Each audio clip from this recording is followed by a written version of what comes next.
Okay, now we're live, YouTube. Great. Okay. All right. Okay.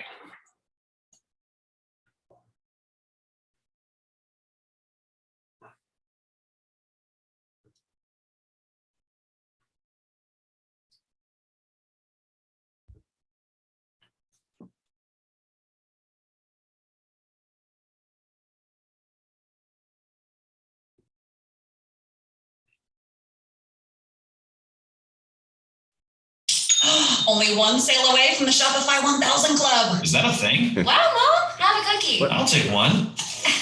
Dad. These are delicious. I don't want to do any advertising for everybody.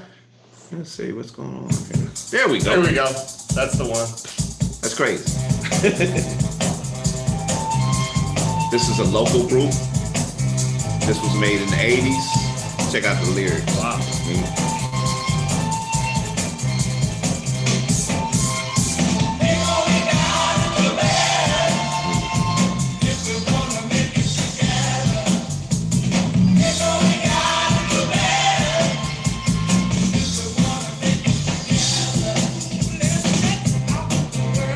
Lyrics so applicable today.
People, we got to do better if we want to make it better together.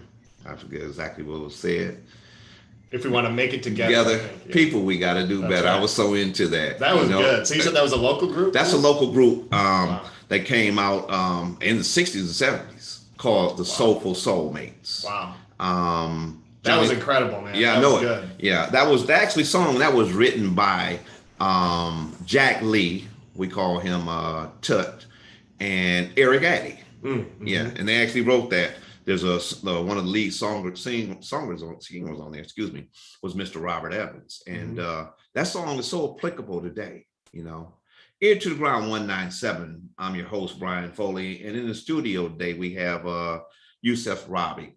He's a state representative and he's the Democratic floor leader.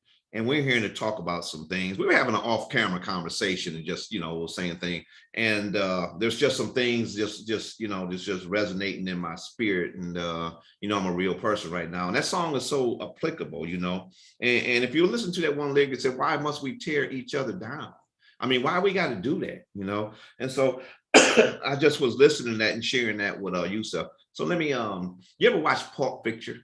Yes. Mm-hmm. And do you remember when Samuel Jackson and John Travolta were outside of the room and they were talking before they went in to talk about the quarter pounder with cheese? Oh, okay. Yeah. And they look at each other and they say, let's get into character. Right. Okay. All right. So I'm your host, Bryan R. Foley, and I'm getting ready to get into character right now. On the show, everything. Yusuf, how's it going, man? It's going really well. Okay. It's been a good summer. Yeah. Okay. I mean, there's a lot going on, obviously, you know, that we need to talk about and things that are going on, but you know, personally, it's been going really well. Okay. And that song, like I was saying, that song really resonated with me. And you know, that piece, one of the things I thought of during the song is, you know, the piece about, you know, tearing each other down and stuff like that. I just wanted to reflect on that for a second, if I could. Go ahead, take your time. Which is, you know, I think there is something to be said, and I'm not talking about a specific issue, just in big picture terms, when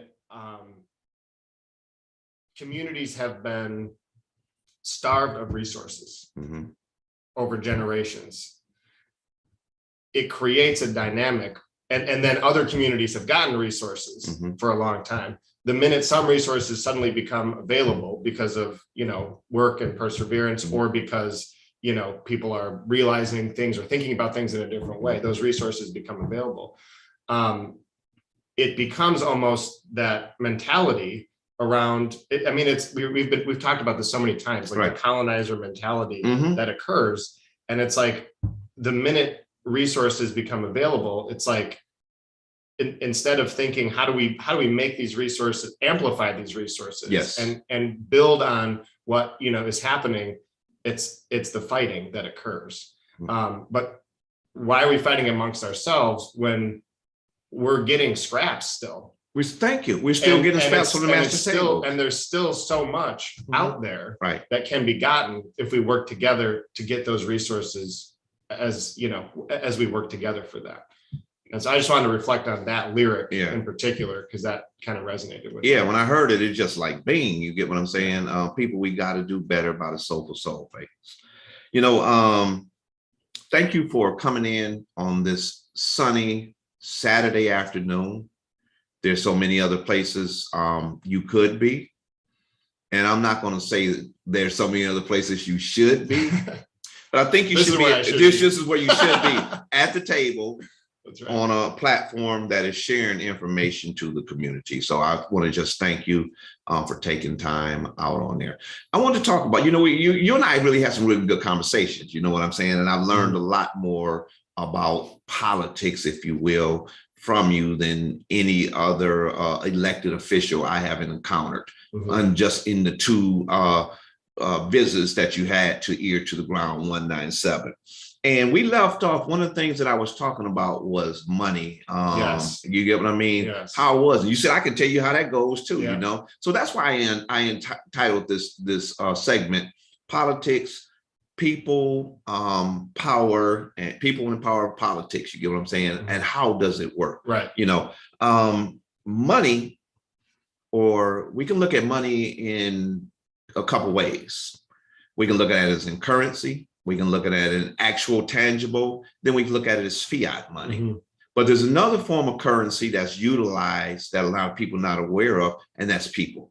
People have a valuable and they have a tangible to them, and politicians, I see sometimes utilize the people to get to the money. And then when you utilize the people to get to the money and you're able to combine those two dynamics together, then it gets you in power, right? And what I find out is that once people get into power, they turn their back on the people, but only function and concern themselves with the money. When you look at our community, Ypsilanti, Eastern County side of Washtenaw County, it is such a, you can actually see when you cross over that proverbial US 23, when you enter there, you can actually see a difference. Oh yeah. Yeah. But we're talking about a county, and we're talking about county resources that receive their funding, not only just from the county taxes, but from federal funding. And it's a responsibility, and state funding, excuse me, but it's a responsibility of the county commissioners in the county. A lot of those resources are controlled by at that hands right there. And a lot of people don't know how powerful the Board of County Commissioners actually are, and how more controlling that they are, if you will, over local municipalities and their governing. Look at just an example. You have a Washtenaw County Health Department. You have a Washtenaw County, obviously, Sheriff, department and stuff like that. Yeah, so you have Water Resources Commissioner, the whole justice system, basically, other than, I think, the city of Ann Arbor, Ypsilanti Township have their own, but everybody else is under the county's court system, basically. For district court and circuit court is everybody. So yes, exactly. And I say that because when I start looking at the development that's taking place around our community, particularly 48197, 198, there's a lot of development going on. You know what I'm saying? So we're beautifying the infrastructure, if you will, stuff like that. But it appears as though the people are being left behind. Yeah.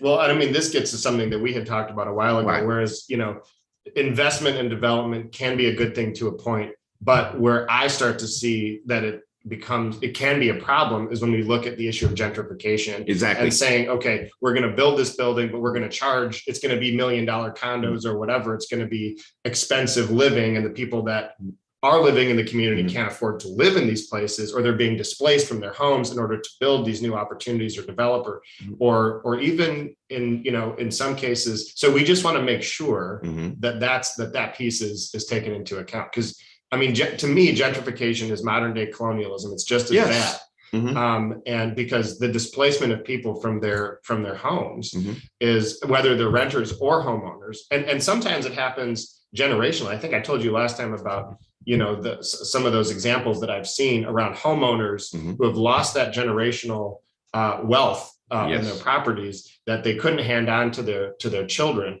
because of the way the mortgage system, or because of the way that the system is working. And so that gentrification, I think, is one of the greatest poisons on our society as a whole. Yes, it is. I've told people this about the gentrification process, is that we're so fixated on looking for a Confederate flag or a Ku Klux Klan.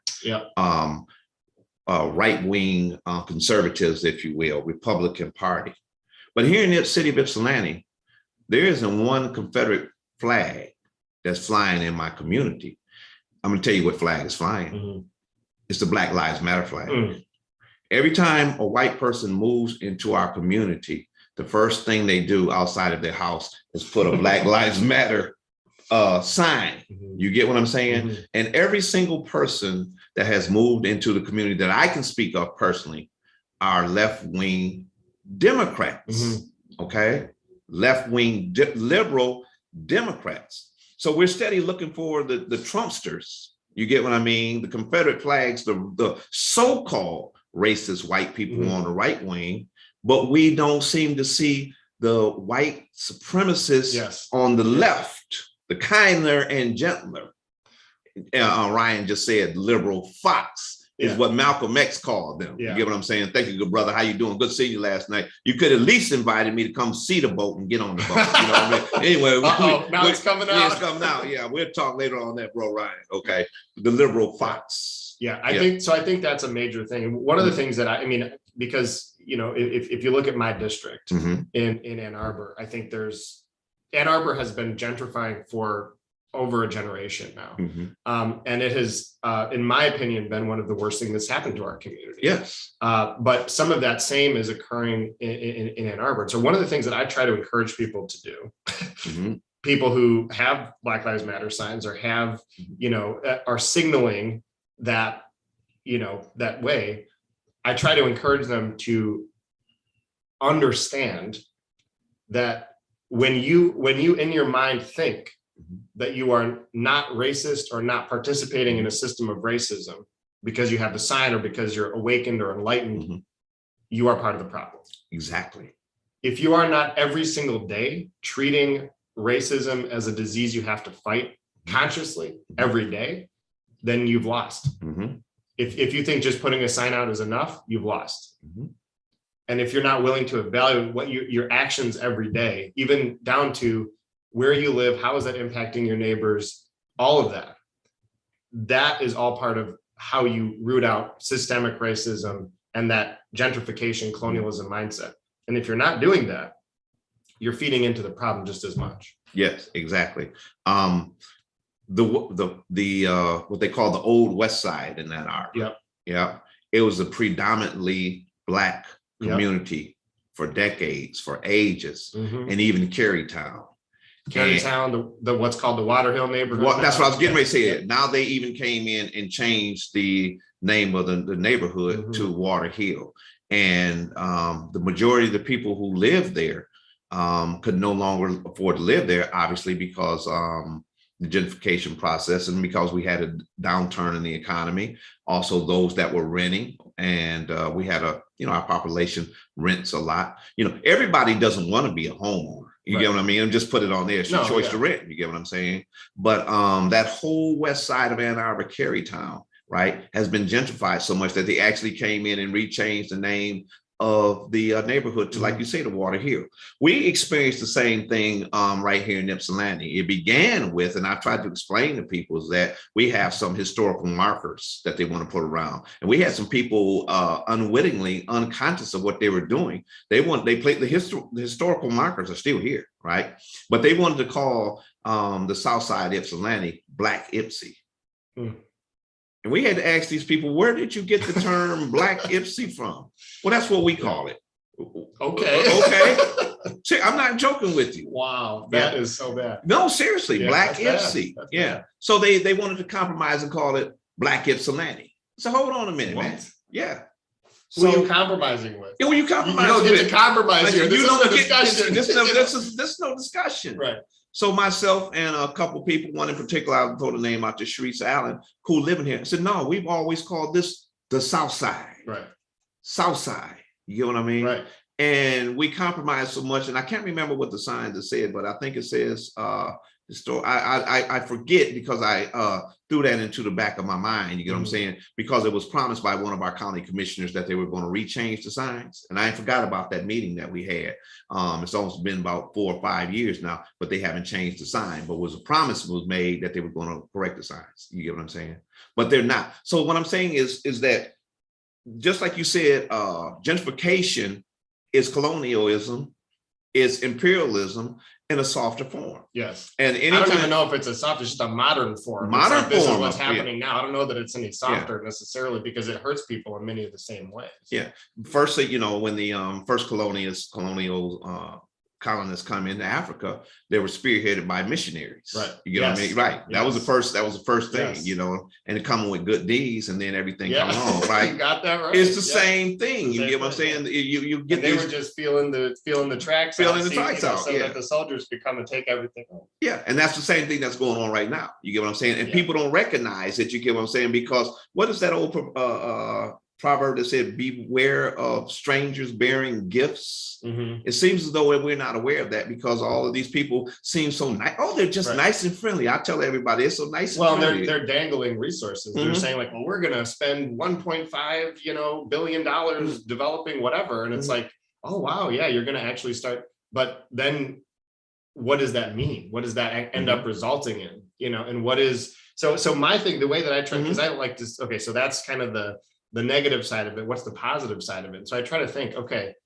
how do we make our communities better in a way that isn't gentrifying? And to me, it really has to be about it's got to be from us. Like, how do we generate wealth? How do we create wealth in our communities so that it's not wealth coming in, like that? It's we're generating our own wealth and opportunities, because then we're taking ownership of what's happening, and we're making the changes to our communities that we believe need to be made, not the changes that somebody else believes need to be made, because that's really what's going on. Exactly. Because people are coming in there saying, well, we want to do this, that, and the other thing. Yeah, and like I said, we're going to make your community better because of that. It's like, well, so getting back to the sign. Yeah. So we had the old West Side renamed to Water Hill. Right. What the gentrifiers are trying to name the South Side of Ypsilanti is Soma. S-O-M-A. I'm you get what I'm saying? I sit at the table. People, I sit at the table. Yeah. A lot of people talk, but I'm in the meetings going in, you know what I'm saying? And I read the data what's going on. They want to call it Soma. What? Soma? How did you come up with the name of Soma? Damn, that's you know what they call it, so South Side of Ypsilanti, what they call it, Soma, the Soma community, south of Michigan Avenue. Seriously, these people show, and and that's cringy for me. It makes me just cringe, because they've been doing that all over Ann Arbor too, Ypsilanti. Thank you. You're right, man. So the first colonists, imperialists, races came to America up underneath manifest destiny. You get what I'm saying? And it was came from the east to the west, saying that they were ordained by God to take this country. And now we see that they're doing a U-turn and coming back from the west to the east, sweeping everything up from Ann Arbor coming this way. And you can actually see it. We can look right down the street right here and look at the development that's taking place on Huron Street and Hamilton Street. Sounds like a real good idea. Oh man, we getting new streets and everything like that. But who are they for? Right. And the reason why I say who are the poor, because the three largest public housing developments, Salt Trail, Hamilton Crossing, New Park Ridge Homes, they were redeveloped, but redeveloped for who? Yes. See, we were real excited when we got new projects. We knew, God, oh man, they redo everything. But nobody looked at the contracts. Nobody looked, and I know for a fact, or if they did, they need to be, we were talking about this before, charged with treason. The reason why I say that nobody looked at that, because once those were public housing and they went into a private development, into a joint venture, the agreement was, after the private developers did what they had to do, that they were going to go over to now market value homes. There will no longer be. Oh my God, right. You see what I'm saying? Oh my God. Yeah. So after a period of time, now once the contract ends between the private sector and the government sector, now all the apartments or projects now will be rented out at market value. So the people who are living in those public housing segments will no longer be able to afford to live in. And that's why I tell everybody, y'all got to be careful and be aware of persons, strangers bearing gifts. Yes. And also every white liberal that shows up in your group that's come talking about, I'm here to help. 9 times out of 10, that person is a spy for a bigger organization. Now, this is not no conspiracy theory I'm talking about, because it's a proven model when you look and see what's happened in Ann Arbor and other areas where there were predominantly Black people inhabiting the land. Right.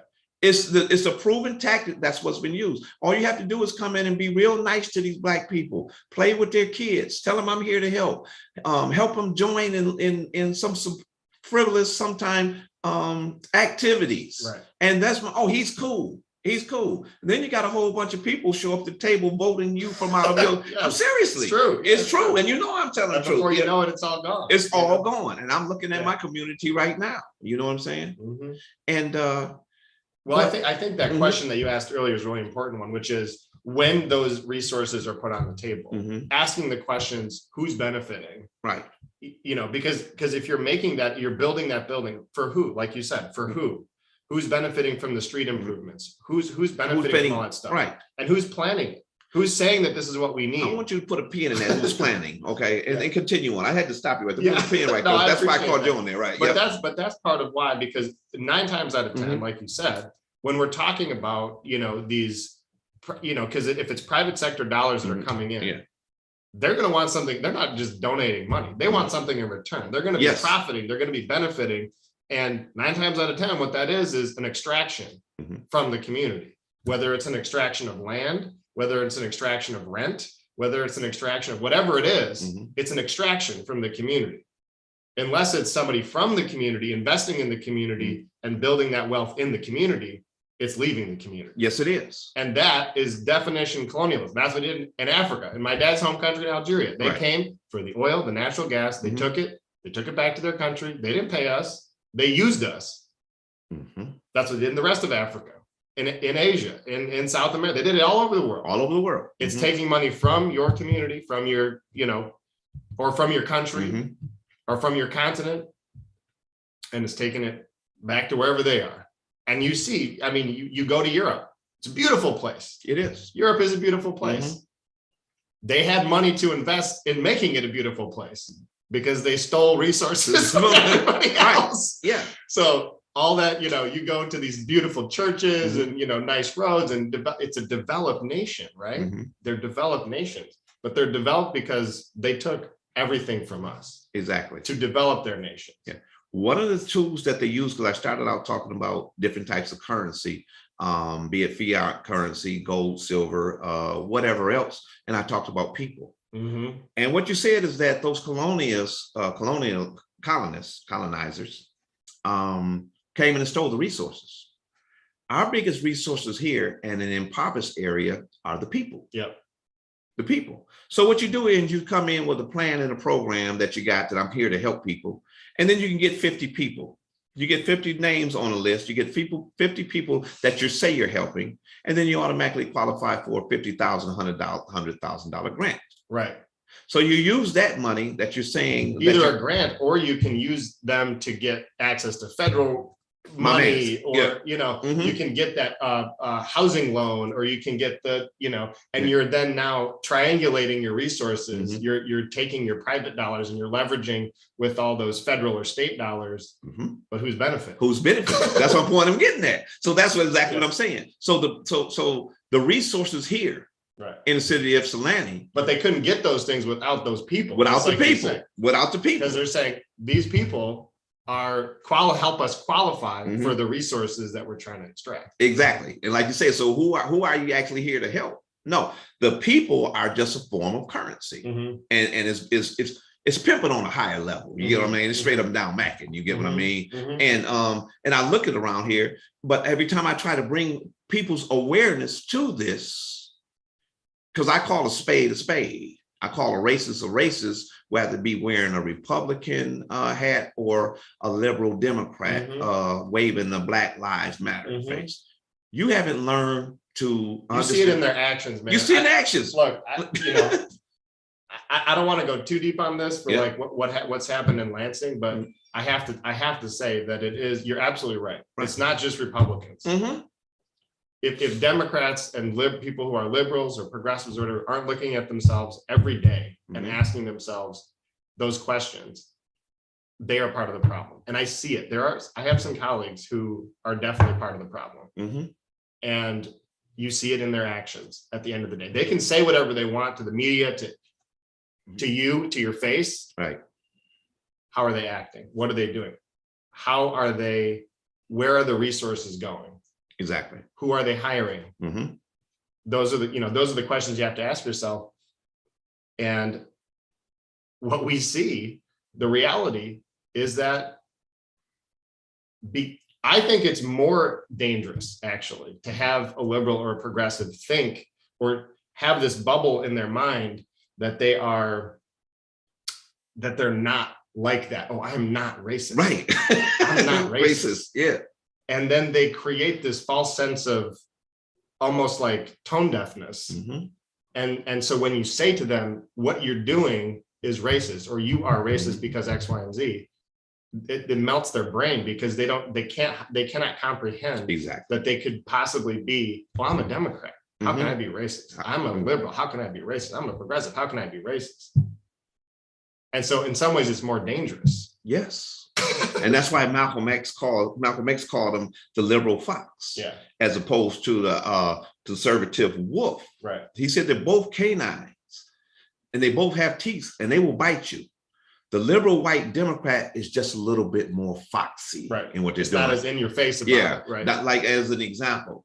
That's why prior to giving support or vote of anything of value, we need to demand receipts of tangible things that they have already done with the community. That was just a comment. No, show me the receipt. Show me the receipt of what you've done.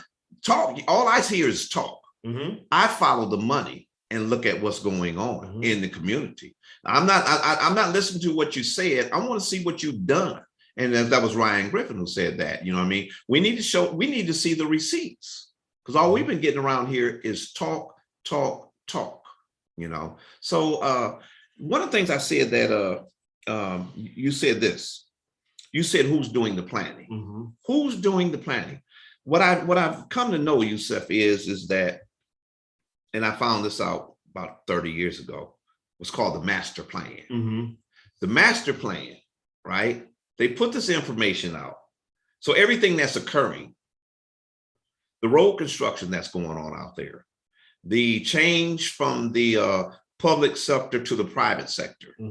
Sam, I'm so glad you mentioned that. I want to put a pin in that and come back to that. Yeah. Okay. The change from the public sector to the private sector. We're talking about a master plan.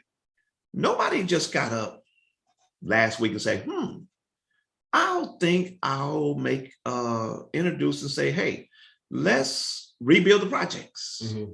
Let's change the road to a road diet. Right.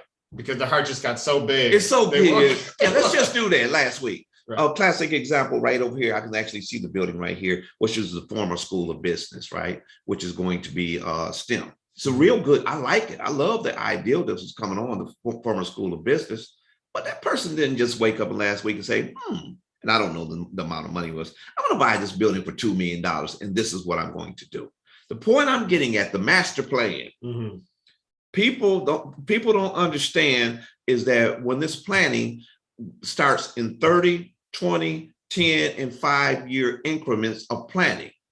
This has been going on for a long time. Right. This just didn't wake up when our elected officials announced, hey, we're going to be rebuilding the road and everything like that. And I'm doing this and I'm doing that. Right. No, a lot of this shit that you're talking about that's happening, you wasn't even at the table to even know what was going on then.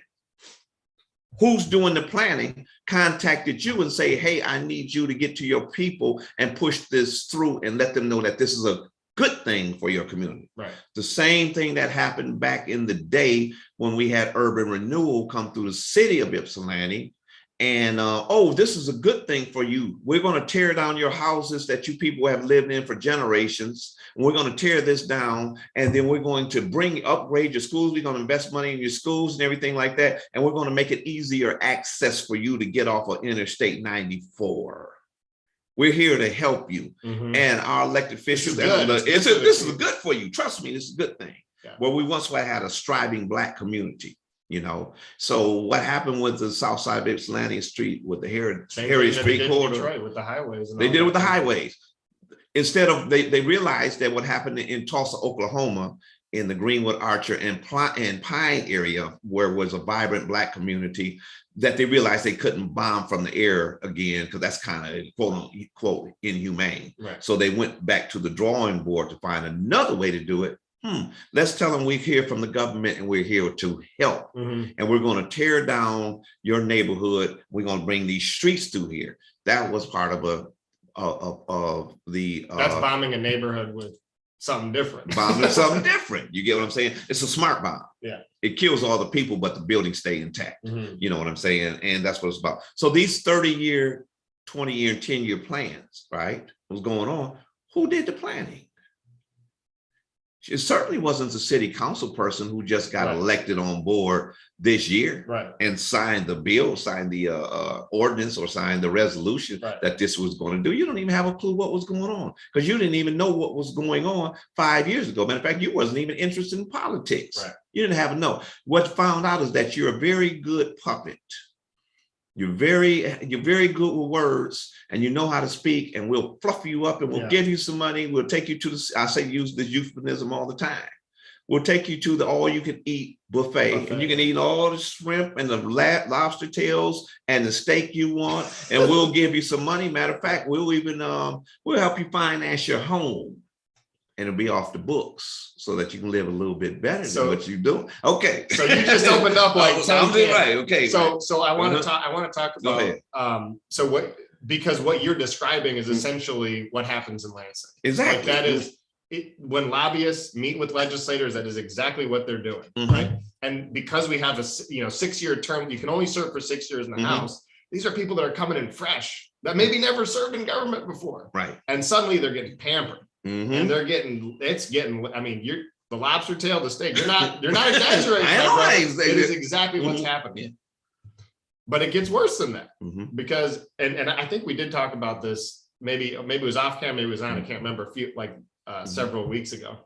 But there's different forms, and now we can talk about the sort of the fiat, the hard currency that you were talking about, because there are ways that those hard currency dollars end up in the pockets of politicians, right?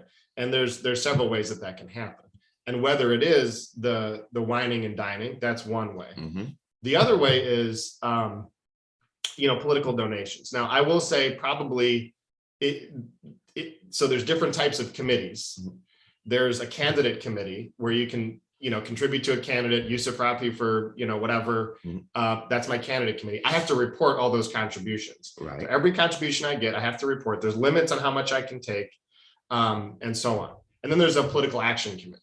Political action committees are actually also fairly transparent. You have to report every donation that you get, every contribution that you make, you have to report it. There's limits. But then there's what's called a corporate account.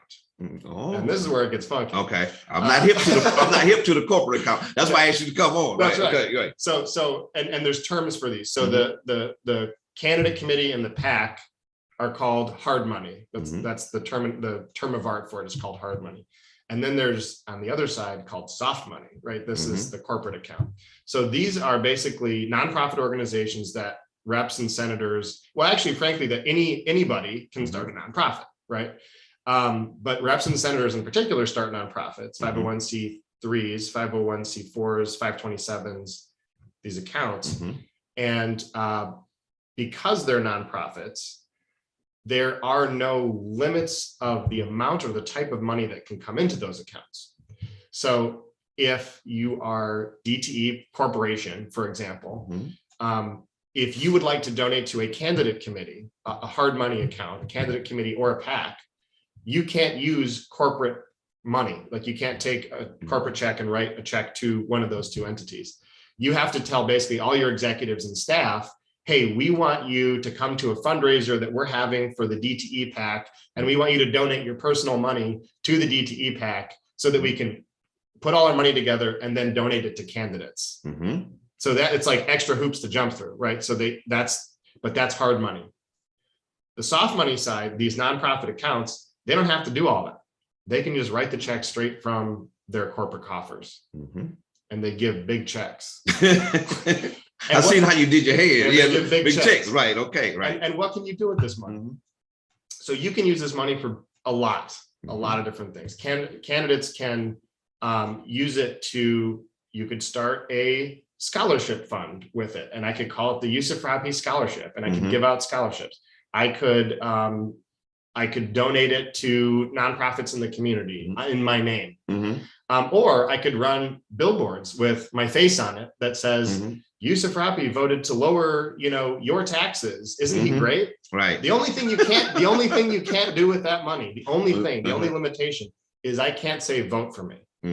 You can say, I'm the greatest human that's ever lived on the planet. Right. Call my office. You see those billboards out that say, call this number and tell them how great they are, or call this number and tell them. And it's like the ad is the person like coming out of their house in the morning, their hair is all disheveled, it's black and white. And they're like, Yusuf Rabi voted to raise your taxes. Call his office now and tell him how terrible he is. Right. Those billboards are dark money billboards. Those are billboards where the money is untraceable. It is corporate money. And whenever you see a billboard like that, ask yourself, question that billboard, right? Because that is dark money in politics at work. And so that's what's called soft money. You can put out those billboards. The only thing you can't do is say vote for or against something. So money comes in that way, and that's pretty bad. But there's also another way that money can come into politics, which is Michigan has some very lax limitations on money. For the legislator, the limitations on gifts are fairly rigid. I cannot receive, as a legislator, a gift of over, I believe it's $62. They adjust it for inflation every year. I believe it's $62. So if a lobbyist wanted to give me a gift, that gift has to be $62 or less. Otherwise, I have to pay them the difference legally. For food and drink, whining and dining, I can take that money. They can buy me more than $62 worth of food, but then they have to report it. So it's all reported, and they say, if it's over $62, it's all reported. That does not apply to a spouse, a child, a family member. Okay. And so lobbyists have gotten creative with that. Yes.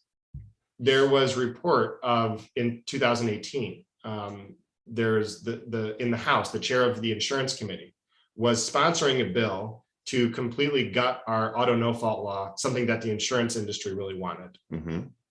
And as a reward for her introducing the bill and being the chair of the committee, they hired her husband to basically do nothing. He sat in his basement, he had to technically set up an LLC, but didn't hire him to do anything. Gave him $80,000 as a salary or a 1099.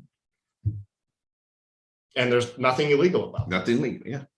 So this woman got $80,000 for her. I mean, when you're married, you have a joint account. So you're getting $80,000 from this transaction, personal, in your pocket. We're not talking campaign money. We're not talking nonprofit. We're talking in your pocket.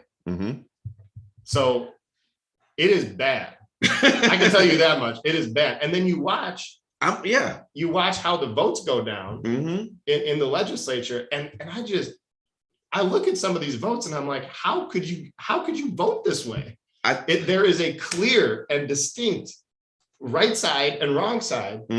And there's really two factors. The first factor is money, and the fact that if you vote the right way, you don't get the money, basically. Right. 9 times out of 10, because usually the money is with the wrong vote, because it's usually wealthy people that want something their way over what the community wants. Yes. And they're willing to throw the money in to make it happen. And that's what they do. So that's the one factor, is money. But the other factor that I've noticed is the public's disconnection with the process.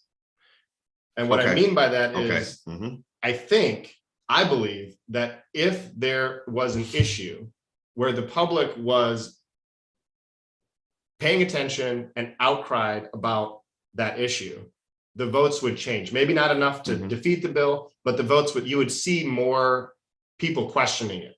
But it's on those bills where nobody says anything. You don't hear a peep from anybody, that the politicians say to themselves, well, I haven't heard from any of my constituents on this issue. And I know that if I vote yes, I'll get, I'll be ingratiated with these groups that have been wining and dining me and giving me money for my campaign accounts. What's the worst that can happen if I vote yes? Even if in your heart of hearts, that that's not the right vote for the people. If you can internalize that there's no consequence to voting the wrong way, and there's only benefit to voting the wrong way, you'll vote the wrong way. That's right.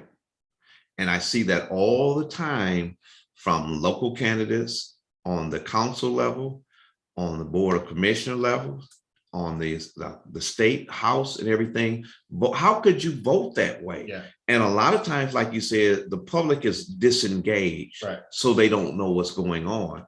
Yeah. And like you said, they'll say, well, nobody said anything, so I assume it's okay. I firmly believe that but you got to think for yourself at some point. Like, you got to think, what is the right thing to do for the people? And if you as a politician can't answer that question, maybe you shouldn't be in office. I agree with you. And some people shouldn't be in office. Yeah. Some people are just in office because they make, like I said, great puppets. And I see that too. I know it. Yeah. And the reason why I can say that is because. And they make great puppets for other politicians or for the people that have money. Exactly. You see it both ways. I see it both ways. In our community, it's always as though the minister, the preacher, the pastor is the spokesperson of the community. And that's why all of these political action committees, special interest groups and everything first go find who's the head pastor around here. You get what I'm saying? Who's the HNIC around here? You get what I mean? Who the people listen they trust to. And they'll get that person right there, and they'll wine dine him, give him the everything that he needs, and he's thinking he's doing a good job, but he doesn't really know his constituency because he's already been disconnected from the people already.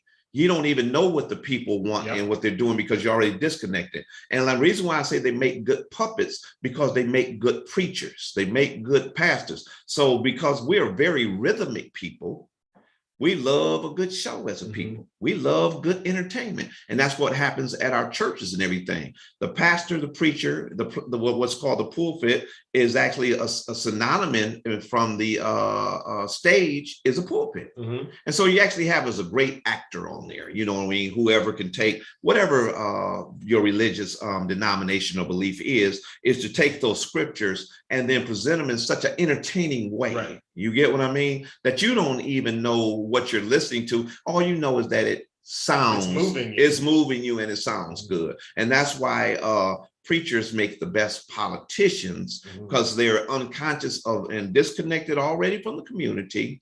They're already in a semi-impoverished state. They really don't have a lot of money. And then they get the attention from an outside community and say, hey, you make a good person. We want to help your community. We're going to help you and have you and stuff like that. And they end up doing things that are counter to the best of the community. Yes. And we see this all the time. Yes. You know, Malcolm talked about these things back in the 60s. And it seems as though our community hasn't learned anything yet. And I understand purposely our elected officials don't want us to know what was going on. Because if you wanted us to know what was going on, you would be hosting community forums, town halls, and meetings at your church, telling people that, hey, this is what's going on and we need to get engaged in what's happening. But they don't do that. You get what I'm saying? Yeah, and because it's those two things. It's the if people aren't paying attention and you can vote with the money every time, that's a benefit to you. Yes. So you don't want the people paying attention so that you can vote with the money. Exactly. And that's what I'm getting at. So that's exactly what I'm saying. This is part of the 30, 20, 10-year plan. You know what I'm saying? And you just think it sounds real good. They're going to widen our street. For who? So, okay. I'm so glad you mentioned that, because there was another thing you said that I want to get back to. And this all links, right? Because we're talking about the money in politics. We're talking about the people in power, the planners, the people that are making this system work for them. And I want to point out a trend that I'm seeing ramp up even more. And I can't believe I'm saying it because they've been doing it for a while, but that is the trend of privatization and taking away public goods and putting them in the pockets of the private sector. And we obviously, we've seen it over the last decade. It really heated up. And this is also gentrification, colonialism, imperialism in a nutshell. And they used the emergency manager law to do it, to extract resources from predominantly Black communities across the state, Detroit, Benton Harbor, Flint, taking resources, whether it's the water system or, different things like that, where they're taking an investment that the community made, that the community owns, that the community is actually benefiting from. And they take it away. They take that jewel away and they say, funny you say that. Yeah, right. Water systems are jewels, It is. And so they take that away. So we've seen it like that. But now they're transitioning. They're still doing that, but they're ramping up their efforts in very sneaky ways. And I'm going to give you an example of this. The last session day we had, Thursday, June 30th was our last session day. We voted on a bill, and it was a sleeper. Like, a lot of people didn't really think about it, I don't think. But this bill really bugged me. Because essentially what it does is it says MDOT, Michigan Department of Transportation, can enter into a pilot program with a private company to do automated vehicle roadways between Ann Arbor and Detroit on 94. What this will allow them to do, the bill, will allow them to charge a toll, a private company using a public road to charge a toll to the people traveling on that road. That blew my mind. When I saw that bill, I was like, how can anybody who believes in any kind of public ethos support this bill? You are handing over a public right-of-way, a public road to a private company to charge people. So, and there was nothing in the bill that said they can only charge the people that are driving the automated vehicles. So if you are passing somebody in that lane and you go into that automated lane, they could take a picture of your license plate and send you a toll in the mail. Wow. And who's benefiting from that? Right. It's a literal private company. It's not even like going to help fix the roads or anything like that. It is a private company that is assuming control of a public asset for nothing. Right. And what the way that they got that is they said, well, but we're investing in automated vehicle infrastructure. And you, the public, don't have the resources or you don't want to do that right now. So we are going to take the liability of investing in this infrastructure. And all we ask in return is to be able to charge tolls. That's all we ask. That's all we ask.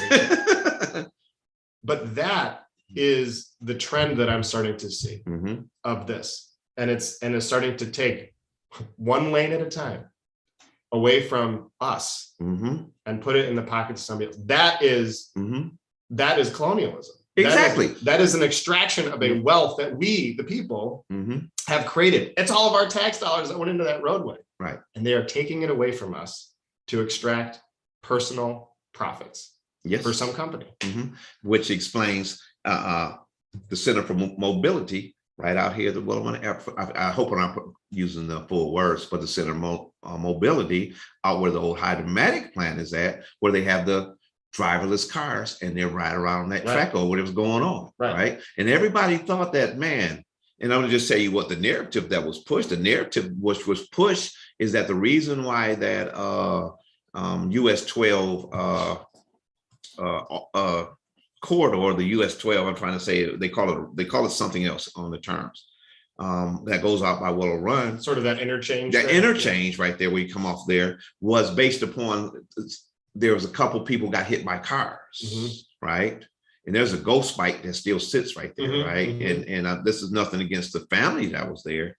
But what was driven to the community is the reason why we are doing that is we want to make a safer crossway for your people. Right. You get what I'm saying? And that was an argument they were using for this lane too. They were saying, oh, well, automated cars are safer, right? Because it's humans that cause the accidents. I personally, I don't trust that. Right. That doesn't match. A robot's gonna be I'm sorry. That just. And when I talk about the 30, 20 years. What if it's raining? What if there's a pothole? What if it's snowing? Yeah, right, exactly. And that's why you have to be, as that driverless vehicle, whatever, being, like you say, in that lane. This is a straight shooting that's going through. And I say these things based upon my own personal experience. When I returned home from being incarcerated, because I'm a licensed electrician, a company picked me up immediately because I held a license. And we were working for what's called the Federal Sound House Project.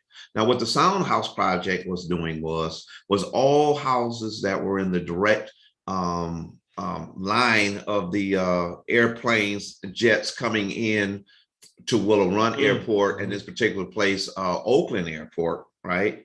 And what they did is they soundproofed the homes, completely insulated, put solid oak doors in there, front and back, brand new windows, air conditioning, furnace, so that the larger planes that were coming in and out of Willow Run Airport, so that all the major cargo coming into the eastern United States would be landing at Willow Run Airport.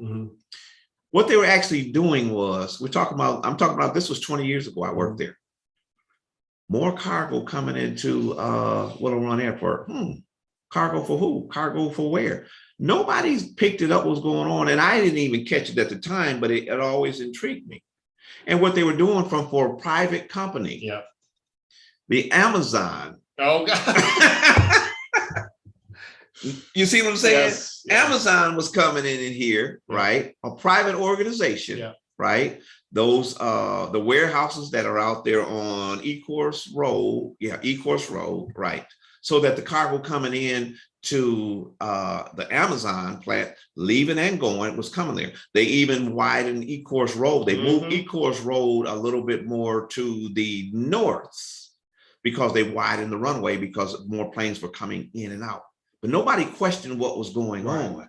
And so this was all done for the benefit of a private organization called Amazon. And we look at the new Amazon warehouse right there on the corner of Denton Road and Michigan Avenue that nobody knew in our community that was going on. Why wouldn't our elected officials, getting back to that, make the community aware of what's going on, and even for the sole purpose of preparing yourself for tomorrow to get in position to get one of these jobs. You get what I'm saying? Which are ostensibly supposed to be from the community jobs. That's what they say. They're like, we're going to create so many jobs. We're going to create some jobs, right? That's supposed to be a benefit of it. Getting back to what we were talking about initially, talking about gentrification. That's why we see all these white people moving into our community, because they know what we don't know. And so they're preparing themselves to come and work in these jobs. How did these people just come here in a place that supposedly is ghetto? You know what I mean? Black people are killing people. There ain't no jobs, but you see white people coming in, moving in there. What do they know that we don't know? And what they know is what we just were talking about. These jobs come available. There's a new Hyundai factory or plant. It's going on in Superior Township, right? How come the community doesn't know that, so that it can be prepared to get these jobs to work at a higher level other than just being a factory worker? You know what I'm saying? Because it's like a technical center. It's a technical center. Yes, but it's a technical center, right? Nobody told us that. There was no big as I say, announcement and everything like that. All these things, because I follow I follow the money. I look at what's going on. I see what's going on, but I never hear any of these things from our elected officials saying that this is great happening in our community. What I do see is, I just got a text. What I do see is, like I say, is our officials announcing this after it's already done. But now it's too late for us to prepare ourselves to get these better jobs. Well, and building up to that announcement of like when it's all done, as you said, there's all this public investment in basically rolling out the red carpet for these companies to come in. So they're taking your money. They're taking our money, right? They're putting it into this stuff, but they're not telling you that it's actually happening. Yes, exactly. And these are but they're using your money to do it. Right. Exactly. And that's what I say. The type of currency, the people are actually being used as chattel slaves. You're just not getting the whips put on them. You get what I'm saying, what have you. And then what ends up happening once we put all this money into your community. We've given you these stipend, these checks, the Obama checks. We give you the Trump checks, recovery checks. We give you all the pacification money. You get what I mean? Pacification money. And then once all this stuff is in place and is done, you're not going to get any more of that money to do it, because what you're going to go back and say is, hey, we gave you all this money a long time ago. We gave you money. We actually basically gave you hush money. Yeah. You see what I'm saying? Yeah. Put a pacifier in our mouths. We gave you all this money and everything like that. And next thing you know, there's a county sheriff at your door with the eviction notice because you can't pay your rent, because you can't. We have a false sense of security too. Thank you. Yeah. And so I'm glad you're on the show, Yusef, to make us aware of how this process works.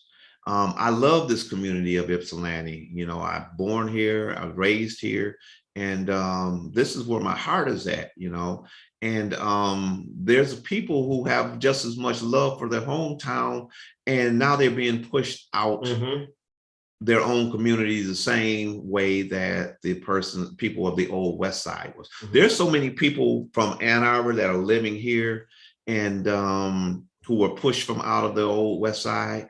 And it really, sometimes what I'm with them, because I know them where they used to live, and they go by their house and see where they used to live. And they're knocking a lot of those houses down and building bigger. Oh, man, I went out there, I couldn't believe what I was seeing. It's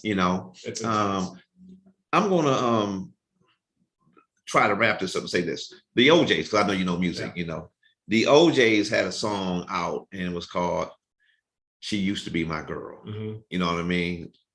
I don't want to be singing that song, living somewhere outside of Ypsilanti, saying to Ypsilanti, she used to be my girl. You know what I mean? It's old, she used to be my girl, talking about how beautiful it was and what have you, you know what I'm saying? And we no longer being able to afford in the place that our ancestors who were escaping the impoverished South. Yes. Yeah. To find a better way to live. And my grandfather, my great grandfather on my dad's side of the family, he actually escaped from racist South, where actually Ku Klux Klan, where he got out here to build a homestead. A lot of people don't know this, but I'm the oldest great grandchild of Jesse Foley and Jesse James Foley. My dad's name is Jesse Foley, but I'm the oldest great grandchild of him. And he raised my father.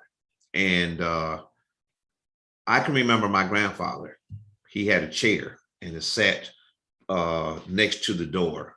And he always had a 38 sitting in his chair. And he had his a shotgun. But to the day he died, he was waiting for those people to come from the South and take him away. Yeah. To the day he died. I have vivid memories that I never understood why Granddaddy always had that 38 and sat right there. You get what I'm saying? He was always expecting to return.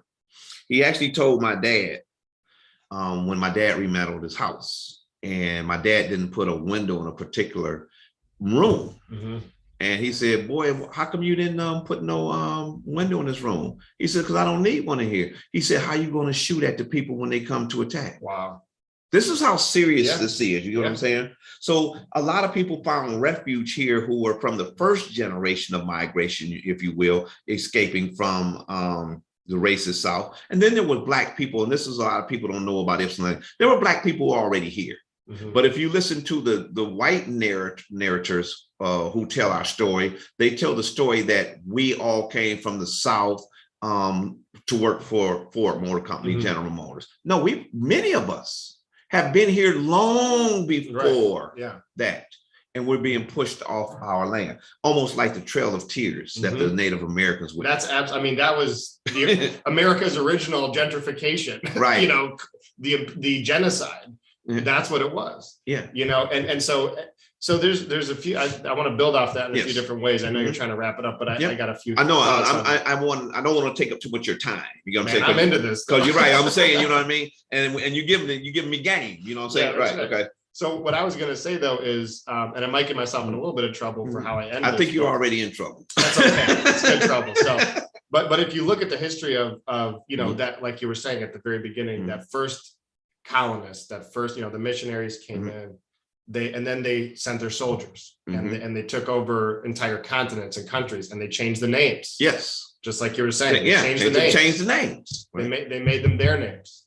They changed the names. They changed the language, the spoken language. They tried to get rid of the indigenous languages. And then in the 50s and 60s, there was revolution. And we took up arms. My grandparents took up arms. My, you know, people all across Africa and South America and Asia took up arms and fought against that colonial oppressor and physically removed them from their places. But the colonists weren't done. They just took it to a different level. And the level that they took it to was using, and we're talking about who are the planners. It's, to me, it's both about who are the planners, but it's also a what. And to me, that what is capitalism. Yes. And at the end of the day, what you see now in Africa and South America and Asia, in communities of color all across our country, is they still are colonized, but not with guns, not with soldiers, but with capitalism. And that colonization comes in the form of the World Bank giving loans. Oh, your country is impoverished, you're broke, right? You have debt, we'll loan you money. But there's strings attached to that money. And what we see is countries have to give up, right? They take World Bank money, they take IMF money. And the IMF says, well, we need you to be on a debt reduction plan. International Monetary Fund. International Monetary Fund and the World Bank. We need you to be on a debt reduction plan, which means you have to privatize this, that, and the other thing. You have to reduce your government expenses. You have to give up your resources, your oil, your natural gas, your diamonds. You have to give that up. You have to let private companies come in. Those are the conditions. And so the colonizer, the colonizers use capitalism as their weapon now. Yes. So we've moved away from physical guns and soldiers. There is still that. Right. They still use those in the form of, you know, many different forms. But their primary method now is capitalism. So when we're talking about who's building the tower and who are they building it for? It's for profits. Yes. It's for money. It's not, if it were for the community, it would be antithetical to the idea that of what capitalism is trying to accomplish. It becomes a self-fulfilling prophecy because people are out to make a profit. They're not in it to help the, and that's what you said. Somebody woke up in the morning because their heart got big. No, they're trying to make money. Exactly. It's about making money. And if that money is being extracted from the community and going somewhere else, that is colonialist capitalism. That's exactly what's going on, whether it's in a community or in a country, whatever it is. Exactly. And so I wanted to make sure to mention that because I think that's really important context for this whole discussion. And it gets to talking about money in politics. Why is there money in politics? Because people are trying to make money. Exactly. They're trying to make money. And so they spend money to make money on politicians so that ultimately they vote the way they want to, so they can privatize a lane on the highway so they can make money. Exactly. But how do we fight against that? And my thing is, and the thing, you know, the last thing I'll say here is every time there is a proposal to take a public good away from the public, we need to be there to say no. Exactly. This is a public good. It is owned by the community, and it is owned by the community for a reason, because we paid for it. Mm-hmm. And every time we give one of those things up, every time we lose access to a library or a school or a roadway, we're losing a little bit of ourselves. Yes. We're losing a little bit of ourselves to that system of oppression, to colonialism, to capitalism, and we are giving up who we are as a community, because then it's what are we going to be like as a society if we have to pay every time we drive on the road? Who can drive on the road then? Exactly. What are we going to be like as a society if we don't have libraries? Who's going to read books? What are we going to be like as a society if we don't have schools? If they're all private, if everything's privatized, you have to pay to play. Right. Who are we going to be as a society? We are going to become even more than we have now, a society of haves and have-nots. And that those that are a part of the colonizer class will make their money. They will make their money, they will make their resources, they will extract it from that human capital that you were talking about. And if we allow, but that those public resources help to equalize to the greatest degree that they can, they help to equalize. If we have public roads that people can drive on and don't have to pay, that's an equalizer. Libraries, equalizer. Schools, equalizer. Right. You know, colleges and universities should be an equalizer if they were actually affordable to go there, but that has to do with public investment too. So that's how we create a society that we want, where we are brothers and sisters living together and working together to build wealth together, instead of saying somebody's going to come in benevolently to give on paper, to give when they're really taking. Yeah. State Representative Yusef Robbie, who you're listening to, the Democratic Minority Leader. And I want to thank you for taking this time out and share that and educate our viewing audience. You know, as you were sitting up in here, I'm thinking of the, hey, sis, what's going on? I forgot to tell everybody, put Y1 in the comments and share and like. I've gotten to the point now where I'm, like I said, I have personal conversations. These people, the people who are viewing in, they're just overhearing me and you talk, you know. But as you was talking, I was sitting up here thinking when he said Dr. Livingston, I presume, you know, when I believe it was Stanley came into the heart of the Congo to find him and rescue him. Dr. Livingston couldn't have gotten into the heart of Africa and found out where all the resources were if a Black person, African, a native to the community, hadn't guided him there. Showed him all the way. Showed him all the way. And this is what we have in the form of our elected officials. They are. Lewis and Clark had a guide. They had a guide. They had a guide. And I'm sitting up here looking at the guides, showing them exactly where it's at. So every time I see them show up with that, you know what I'm saying? I'm going to say that one time, Dr. Livingston, I presume, you know? So anyway, it would be a disservice to me and to you if I didn't announce that you're running for a county commissioner position. And I want to let you, because the people who I endorse and I support are for the betterment of the community. So when you see me don't endorsing somebody, you just heard the state representative explaining a way exactly why I no longer endorse people like that and why I've chosen to go the other way.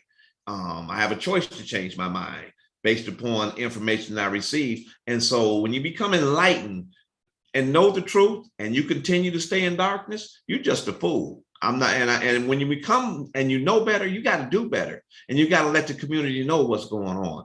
So I'm going to let you in on this and share why should anybody vote for Yusef Robbie right now? I know why I would vote for you, but I'm give you an opportunity to share that, you know. Well, no, I appreciate that. And yeah, so I'll be running for the county commission now because I am term limited in the state house. But I think one reason, and I could state many, but one reason is that I would encourage folks to look at my track record, follow the money, look at follow my track the money record, and look at my track record. Because I will say that it is an experience like I've never had before to sit in that chair, whether in Lansing or in for Washtenaw County, and you have to vote.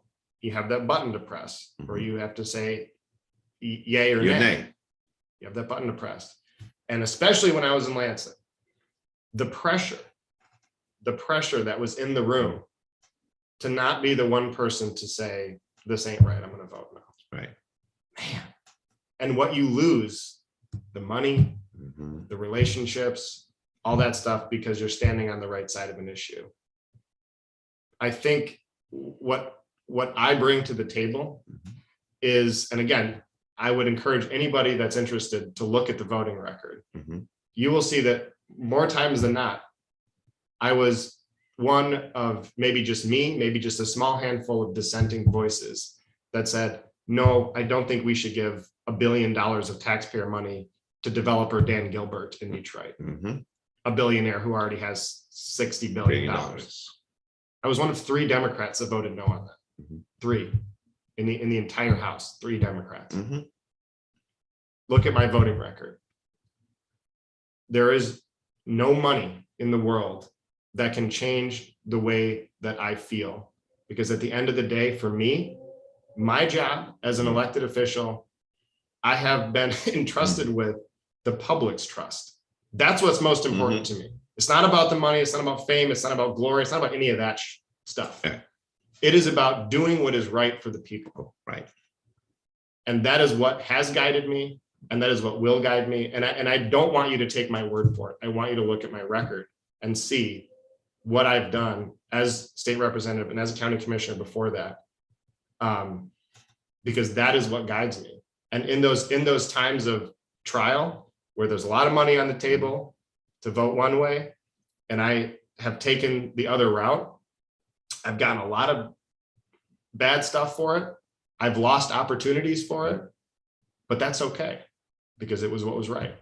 Right. You heard it from Youssef Robbie himself. I want to, you said something early on before we go on off. I had to go back from that.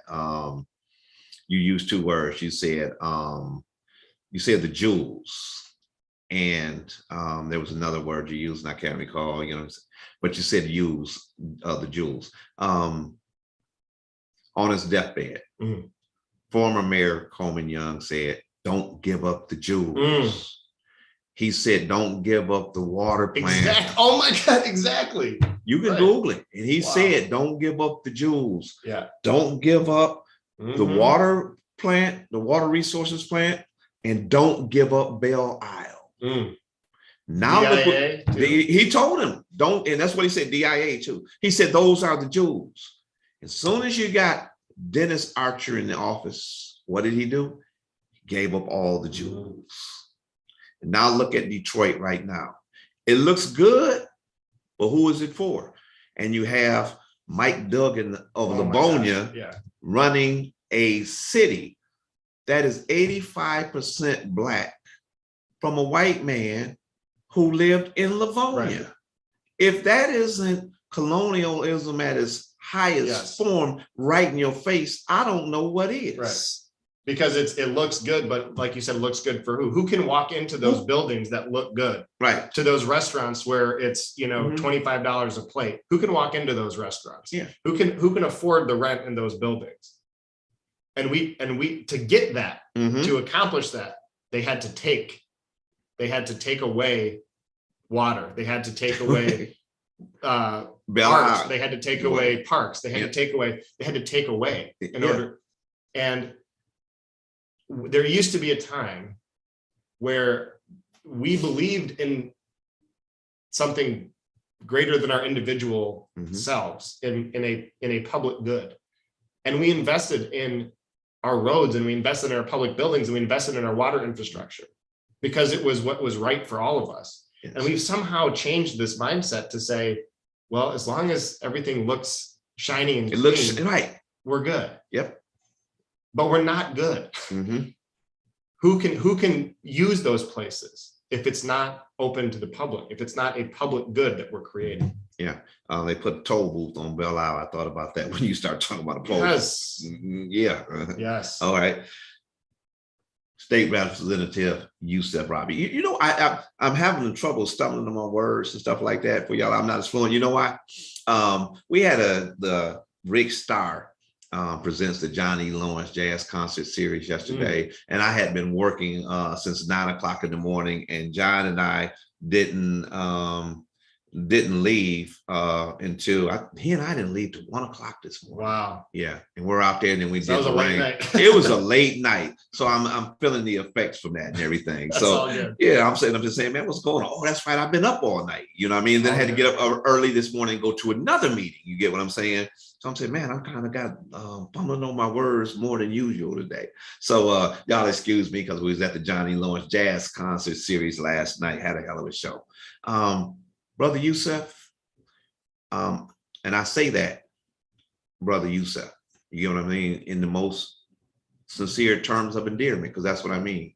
Because your brother out here in the struggle, and you're trying to do and are doing what's right for the people, even if it's voting against something that your heart and you know it's not for the best of people, and fearless enough to say that, hey, I'm going in the other way, and bring whatever you bring, but I got to stand up for the people and do what's right.